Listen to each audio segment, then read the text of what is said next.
Hello students, welcome to easy math for JEE. I am Ujjwal Kaushik, your friend. जो भी students IIT JEE की preparation कर रहे हैं उनके लिए हमारा चैनल बहुत यूजफुल है। आज का क्वेश्चन है, let y equal to Y X be the solution of differential equation. देखो y equal to Y X से हमें एक हिंट मिल जाता है, this differential equation when x belongs to 0 to pi by 2, if y of pi by 3 equal to 0 then what is this expression. तो चलिए find करते हैं। सबसे पहले अपनी डिफरेंशियल इक्वेशन लिख लेते हैं, 2 cos of x dy by dx is equal to sin 2x -4y sin x। ठीक है, अब देखो ऑब्वियस सी बात है, ये वेरिएबल सेपरेबल से तो नहीं सकता, y और sin x साथ में है, cos x dy by dx है, और यहाँ पे मुझे होमोजीनियस भी नहीं बनती। देखिए, तो मैं इसको लीनियर बनाने की कोशिश करूंगा, और जैसे ही मैं y equal to Y X form देखता हूँ तो मुझे एक आइडिया पड़ जाता है कि ये जो सोल्यूशन, ये जो लीनियर बनेगी, ये dy by dx plus P Y equal to Q form बनेगी, जहां पे p और q क्या होंगे, फंक्शन ऑफ x ओनली या फिर कांस्टेंट। और इस डिफरेंशियल इक्वेशन के लिए इंटीग्रेटिंग फैक्टर क्या होता है, e की power integration of px dx। और सॉल्यूशन क्या होता है, चलो सॉल्यूशन भी यहीं लिख देते हैं, y into integrating factor this is equal to q into integrating factor into dx plus c। तो चलो अब इसको थोड़ा सा इस फॉर्म में ट्रांसफॉर्म करने का कोशिश करते हैं।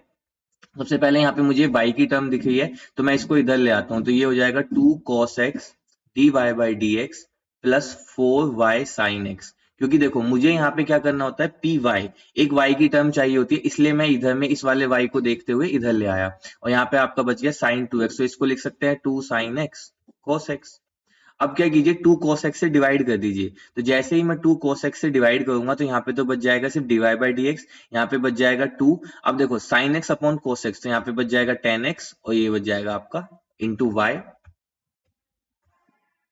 यहाँ पे क्या आ गया इंटू वाई। ठीक है, अब इधर में आपका राइट हैंड साइड में क्या बच गया, 2 cos x से cos x कैंसिल, तो यहाँ पे बच गया सिर्फ और सिर्फ sin x।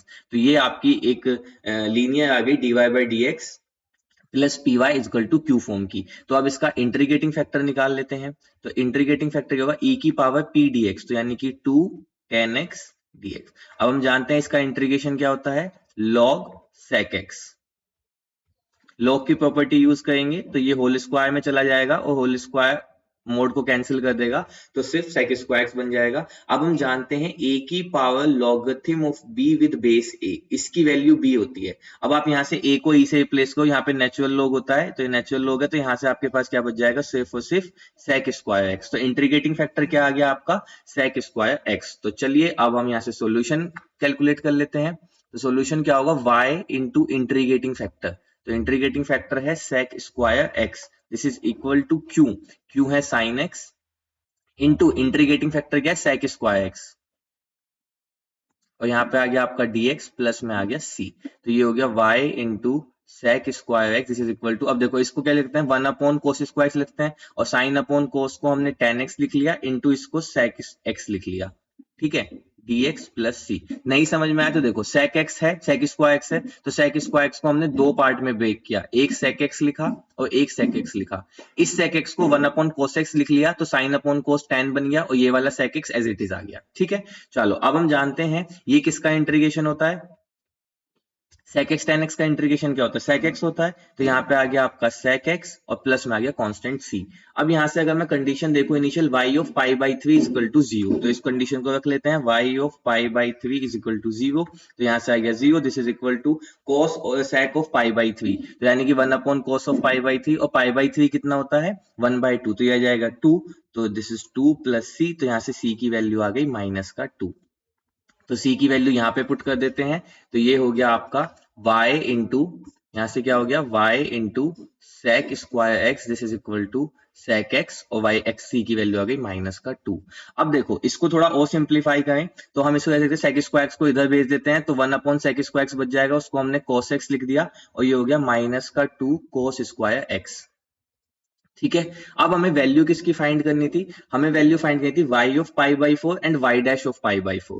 तो सबसे पहले यहाँ पे y ऑफ पाई बाई 4 निकाल लेते हैं, तो cos ऑफ पाई बाई 4 यानी कि 1/√2 माइनस 2 इंटू 1/√2 का स्क्वायर 1/2, तो यहाँ से आ गया 1/√2 माइनस 1। अब हमें y dash of pi by 4 निकालना है, तो चलिए y डैश निकाल लेते हैं। तो y डैश का cos x का क्या होगा, माइनस का sin x माइनस 2, इसका हो जाएगा 2 cos x, और cos x का माइनस का sin x। ठीक है। अब y dash of pi by 4 निकाल लेते हैं, तो माइनस का साइन पाई बाई 4 यानी कि माइनस का 1/√2 प्लस 4 इंटू 1/√2 इंटू 1/√2, तो यहां से आ गया आपका माइनस का 1/√2, ये 2 बन जाएगा, तो यानी कि प्लस का 2।